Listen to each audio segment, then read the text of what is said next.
IntelliPro variable speed disconnecting from the EasyTouch. My IntelliPro constantly disconnects from the EasyTouch.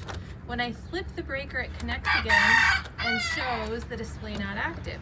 It'll run like this for a few days and then disconnect from the EasyTouch and can only be controlled by the screen.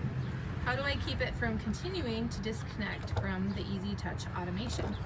Okay, so this sounds to me like a wiring issue between the pump and the EasyTouch itself.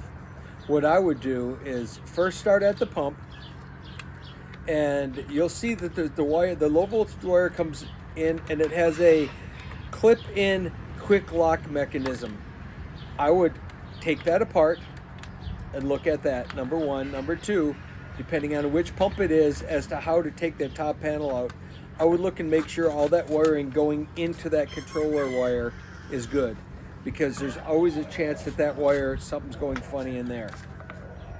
Anyway, if that's all good, follow that wire back to the EasyTouch. It's going to come up through the low voltage ports on the left hand side, and it loops around to the top, and then it's going to plug in there.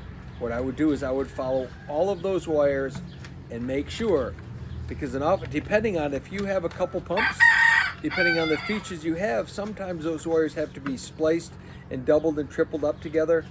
And what you'll notice is when they go in and get tightened down, if they're crisscrossing at all, they'll kind of cause that weird every once in a while thing to happen.